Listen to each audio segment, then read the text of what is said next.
नमस्कार दोस्तों, स्वागत है आप सभी का स्टडी आईक्यू में। आज हम लोग एक बहुत ही दिलचस्प चर्चा करने वाले हैं रिगार्डिंग पोलग्जिट, मतलब पोलैंड की एग्जिट यूरोपियन यूनियन से।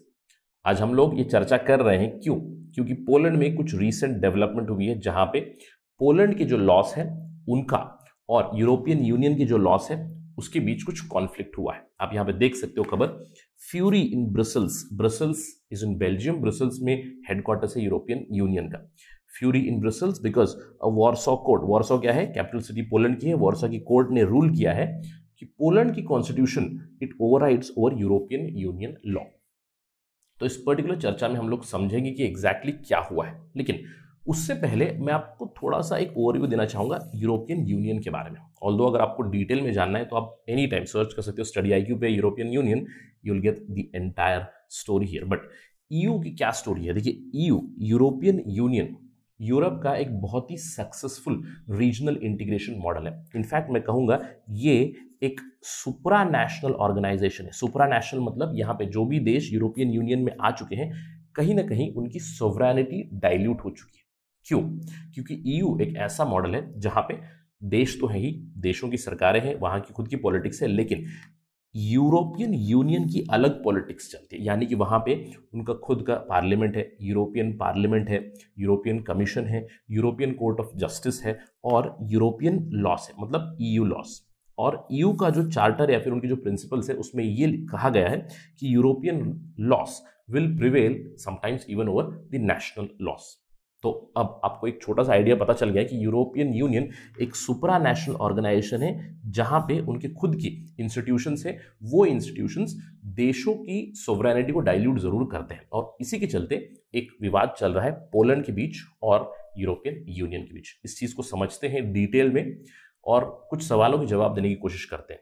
सबसे पहला सवाल, क्या पोलग्जिट होगा? अब ये पोलग्जिट टर्म किससे इंस्पायर्ड है? हम जानते हैं कि कुछ साल पहले ब्रेक्जिट का एक रेफरेंडम हुआ था जहां पे ब्रिटेन ने, राइट, उन्होंने यूरोपियन यूनियन से सेपरेशन किया था। इनफैक्ट मैं कहूंगा वो सेपरेशन या फिर डिवोर्स कंप्लीट हुआ पिछले साल ही। इसलिए काफी आर्डुअस नेगोशिएशन चले थे 4-5 साल, जहां पे सेपरेशन फाइनली डिसाइड हो गया। अब इस ब्रेक्जिट टर्म से ही इंस्पायर हो चुका है अनदर टर्म पोलग्जिट। सो सबसे पहला सवाल, क्या पोलग्जिट होगा? अगर होगा तो क्या हो सकता है? अगर नहीं होगा then what is the possibility, what are the things that are looking in future? इन सब चीजों के बारे में हम लोग एक विश्लेषण करेंगे। To get all this information मेरे साथ बने रहिएगा स्टडी आईक्यू पर। मैं हूं आपका दोस्त राहुल सायगांवकर। आप मुझे इस आईडी पे फॉलो कर सकते हैं और अगर आप कॉम्पिटिटिव एग्जाम्स की तैयारी कर रहे हैं then I would urge you to visit studyIQ.com या फिर डाउनलोड करें हमारा ऐप गूगल प्ले स्टोर से। और याद रखिएगा 8 नवंबर 2021 तक सबसे बड़ी सेल चल रही है। Do take advantage of those discounts. चलिए शुरू करते हैं चर्चा एक ऑब्जर्वेशन के साथ। क्यों? क्योंकि आपको एक चीज जाननी है पोलैंड और उसकी लोकेशन के बारे में, क्योंकि पोलैंड है यहाँ पे, उसकी कैपिटल सिटी है वॉर्सो। और अगर आप यूरोप को देखोगे तो यूरोप 2 भागों में डिवाइडेड था। अब अगर आपने कोल्ड वॉर की हिस्ट्री देखी हुई है तो this is the western European side, this is the eastern European side, और ईस्टर्न यूरोपियन साइड के ऊपर दबदबा था पहले यूएसएसआर का। ऑलराइट, और 1991 में जब यूएसएसआर डिसइंटीग्रेट हुआ उसके बाद इन देशों में धीरे धीरे से मैं कहूंगा डेमोक्रेसी आने लगी और इनको इंटीग्रेट किया जा रहा है इन दी एंटायर यूरोप। और वेस्टर्न यूरोप हम लोग जानते हैं this was towards United states of America, और इनकी वेस्टर्न पॉलिसीज रही है प्रेडोमिनेटली डेमोक्रेटिक कंट्रीज। यहाँ पे आपको सोशलिज्म का फ्लेवर एक जरूर दिखेगा। हंगरी हो, पोलैंड हो, बेलारूस, रोमानिया, आर्मीनिया, बहुत सारी कंट्रीज जो भी यूएसएसआर की डिसइंटीग्रेशन के बाद प्रोमिनेंट बनी है, और उसमें एक पोलैंड आता है। ये मैं क्यों बता रहा हूं आपको थोड़ी देर में समझ में आएगा। राइट, विथ दिस बैकग्राउंड चलिए जानते हैं खबर के बारे में। खबर क्या है? जैसे कि मैंने आपको बताया, पोलैंड की एक कॉन्स्टिट्यूशनल कोर्ट है जिन्होंने कहा है कि Polish laws will take precedence above the European Union law. अब ये हुआ क्यों? इस कॉन्स्टिट्यूशनल कोर्ट ने ऐसा डिसीजन लिया है क्यों? क्या विवाद था? क्योंकि मार्च 2021 में यूरोपियन कोर्ट ऑफ जस्टिस ईसीजे ने एक जजमेंट दिया था जहां पे उन्होंने कहा था कि European Union can force its member states, I am repeating, can force its member states to disregard certain provisions of their own national laws. इसलिए मैंने कहा कि यह विवाद सोवरेनिटी का भी है।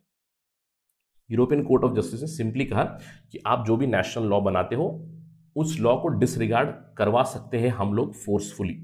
ये क्यों हुआ?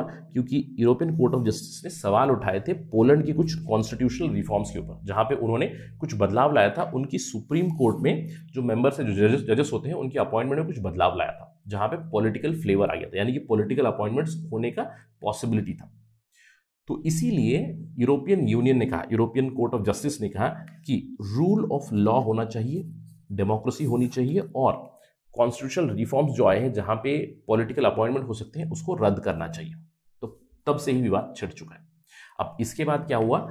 प्राइम मिनिस्टर जो है पोलैंड के, मैटेउ मोरावेकी, उन्होंने एक ट्राइब्यूनल सेटअप किया, कॉन्स्टिट्यूशनल ट्राइब्यूनल, जहां पे उन्होंने एक पूछा रिव्यू कि आप जो यूरोपियन कोर्ट ऑफ जस्टिस का डिसीजन आया था, जहां पे उन्होंने कहा कि यूरोपियन लॉस के ऊपर प्राइमेसी रहेगी, यूरोपियन यूनियन फोर्स कर सकता है दूसरे देशों को कि उनके नेशनल लॉ भी डिसरिगार्ड करे, इस चीज को आप रिव्यू कीजिएगा। तो इस कॉन्स्टिट्यूशनल ट्राइब्यूनल ने रिसेंटली जजमेंट दिया हुआ है।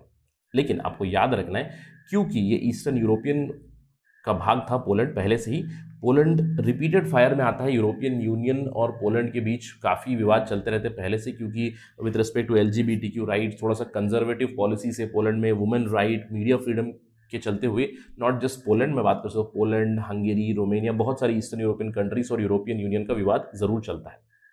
लेकिन यूरोपियन यूनियन ने अभी क्या कहा है?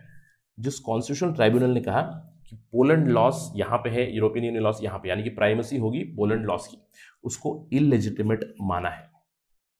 साथ ही साथ जो जजमेंट आया है वहां पे भी थोड़ा सा डिसेंटिंग वर्डिक्ट जरूर आया था। 14 जजेस थे, उसमें से 2 जजेस ने डिसेंट दिया था, लेकिन एक भारी बहुमत से 12 जजेस ने ये माना कि Polish laws will take precedence over EU loss.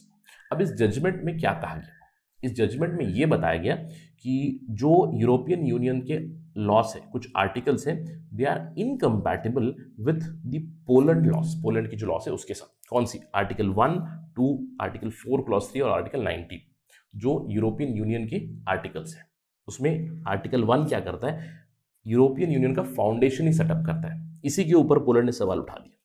इसके अलावा आर्टिकल 2 बताता है कि यूरोपियन यूनियन में अगर कोई देश है, then they have to respect rule of law, they have to respect freedom, they have to respect democracy, equality, respect for human rights. ये भी इनकम्पैटिबल है, बताया पोलिश कॉन्स्टिट्यूशन कोर्ट ने। इसके अलावा आर्टिकल 4.3 बात करता है म्यूचुअल रेस्पेक्ट के बारे में। अगर कोई भी ट्रीटी को कैरी आउट करना है तो म्यूचुअल रेस्पेक्ट होना चाहिए। इसको भी कहा कि दिस डिसरिगार्ड्स और this is incompatible with the local Poland laws. इसके अलावा आर्टिकल 19 में यूरोपियन कोर्ट ऑफ जस्टिस को पावर दिया गया है, basically to interpret and to apply the treaties of the law. यानी कि मैं कहूंगा पूरे यूरोप में सबसे बड़ी जो कोर्ट है, that is European Court of justice itself. इसको कहा कि ये भी इनकम्पैटिबल है। यानी कि इस जजमेंट ने क्या किया है? पूरे यूरोपियन यूनियन के ऊपर एक सवाल उठा दिया है। क्या यूरोपियन यूनियन के पास पावर्स है कि वो जो उनके कॉन्स्टिट्यूएंट नेशंस है, जो देश है, उनके लॉस को डिसरिगार्ड कर सकता है? सवाल ये है कि देश के लॉ यहाँ पे आते हैं या फिर आपके यूरोपियन यूनियन लॉस यहाँ पे आते हैं, दोनों के बीच टसल चल रहा है। अब जैसे ही ये वर्डिक्ट आया, उसके बाद रिएक्शन क्या था? देखिए, यूरोपियन यूनियन का रिएक्शन काफ़ी कड़ा था। इनफैक्ट जब वर्डिक्ट जुडिशियल चेंजेस आई थी मार्च में, तभी पोलैंड के ऊपर फाइन लगाया था 1 मिलियन यूरोस का पर डे। इसके अलावा जब ये जजमेंट आया, उसके बाद यूरोपियन लीडर्स हो गए, दूसरे इंस्टीट्यूशंस हो गए, काफ़ी गुस्से से, angrily they reacted and they suggested to take necessary actions. Now this was the reaction of EU, which was quite understandable, क्योंकि आज अगर पोलैंड ने ये चीज़ कहा है तो कल जाके कोई और देश भी ये कह सकता है, इजंट इट? तो EU की तरफ से रिएक्शन वाज प्रीटी स्ट्रॉन्ग। लेकिन पोलैंड की तरफ से भी कुछ इसी तरह का रिएक्शन आया था, चीज़ों को एस्केलेट जरूर किया गया। पोलैंड के जो प्राइम मिनिस्टर है मैटेउ मोरावेकी, उन्होंने कहा कि फाइनेंशियल ब्लैकमेलिंग चल रही है बाय यूरोपियन यूनियन, क्योंकि यूरोपियन यूनियन के ऊपर बहुत सारे देश निर्भर है, जरूर पोलैंड भी निर्भर है यूरोपियन यूनियन की फंडिंग के ऊपर, और इसकी फंडिंग रोकी गई, इसके ऊपर फाइन लगाया गया। इसीलिए उन्होंने कहा कि there is some sort of financial blackmail, जहां पे देशों को अंडरमाइन किया जा रहा है। तो इसी से पता क्या चला कि यूरोपियन यूनियन और पोलैंड के बीच एक टसल चल रही है। तो इस सब के बीच एक सवाल जरूर उठता है, will Poland be thrown out of European Union? The answer would be no, क्योंकि अगर पोलैंड बाहर निकल गया तो यूरोपियन यूनियन के अस्तित्व के ऊपर एक सवाल उठ जाएगा, क्योंकि आज एक कंट्री है, कल दूसरी कंट्री भी उठ सकती है, डोमिनो इफेक्ट हो सकता है। लेकिन सबसे पहली चीज, लीगल प्रोविजंस ही नहीं है कि पोलैंड को ब्लॉक के बाहर हटा दें। EU प्रिंसिपल्स में कुछ ऐसी चीज है ही नहीं। ऑलराइट, तो पोलैंड बाहर नहीं हट सकता। लेकिन आपको ध्यान देना ये है कि यूरोपियन यूनियन की जो प्रिंसिपल्स है उसके तहत ईयू और उनके इंस्टीट्यूशंस हैं सैंक्शंस इंपोज कर सकते हैं पोलैंड के ऊपर। अगर पोलैंड कुछ एक्शंस ले which go against the principle of European Union तो उनके ऊपर एक्शंस लिए जा सकते हैं, लेकिन इंपोज सैंक्शंस, और वही हुआ भी। जैसे कि मैंने आपको बताया 1 मिलियन यूरोस प्रतिदिन उनके ऊपर फाइन लगा। इसके अलावा जो फंडिंग जाने वाली थी पोलैंड को for pandemic recovery, covid pandemic के चलते मदद जरूर चाहिए उस देश को, 23 बिलियन यूरोस की ग्रांट रोकी गई। और आपको ध्यान देना है ना सिर्फ पोलैंड के लिए, हंगरी की भी रोकी गई थी because of some issues with Hungary, लेकिन हम लोग यहाँ पे चर्चा कर रहे हैं पोलैंड की। तो पोलैंड के लिए 23 बिलियन यूरो का जो ग्रांट था, लोन था, उसको रोका गया। अब इसी को उनके प्राइम मिनिस्टर ने कहा फाइनेंशियल ब्लैकमेल। तो सवाल ये उठता है, can Poland be thrown out? No. Can Poland be punished और will it be straighten out? अब ऐसी ही चीज लग रही है कि कुछ कोई ना कोई सैंक्शन, कोई एक्शन जरूर होगी यूरोपियन यूनियन की तरफ से। अब दूसरा सवाल ये, दूसरा सवाल क्या पोलैंड खुद ही चाहता है कि वो बाहर चला जाए? Is a Polexit possible at all? सबसे पहली चीज, वो पोलैंड के हित में नहीं है। क्यों? क्योंकि अगर आप पोलैंड की इकोनॉमी के बारे में देखें, स्पेशली मैं कहूंगा 2004 में जब से उन्होंने यूरोपियन यूनियन ज्वाइन किया हुआ है, just look at the numbers in terms of GDP, continuously growing up. यानी कि उनकी एंटायर इकोनॉमी वो निर्भर है यूरोपियन यूनियन पे, यूरोपियन यूनियन की मदद के ऊपर। और आपको ये भी ध्यान देना है कि पोलैंड ने खुद ही कहा है कि they do not want to get out of European Union. जो पार्टी है अभी रूलिंग में, PIS party, Law and Justice party Poland की, ऑल्दो कंजर्वेटिव है, उनके पहले भी विवाद हो चुके हैं यूरोपियन यूनियन के साथ over the LGBTQ rights, over the media freedom, over women right, over other constitutional reforms. लेकिन क्लियरली उन्होंने कहा है कि we support European Union. Poland के प्राइम मिनिस्टर खुद ही मटेउ मोरावेकी ने क्लियरली कहा है Polexit will not happen. The entry of Poland and Central European countries into European Union was one of the biggest highlight of the century itself, of last decade itself. तो Poland की place जो है it is always in the European family of Nations, ये कहा है।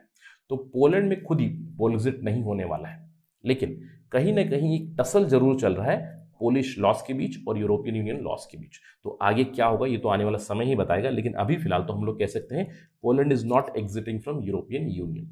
But इस tussle की वजह से क्या हो सकता है? क्योंकि आपको ध्यान देना है पोलैंड में 2023 में इलेक्शंस है, तो इसका परिणाम जरूर हो सकता है उन इलेक्शंस के ऊपर। आज वहां पे पीआईएस पार्टी है, लॉ एंड जस्टिस पार्टी, आगे जाके प्रो ईयू पार्टीज जरूर आ सकती हैं। अगर कुछ इस तरह की डेवलपमेंट हुई है जहां पे फाइनेंशियल एड रोकी गई है, लोन रोकी गई है, the other parties who support European Union they might come into power. But as of now Polexit is not a possibility.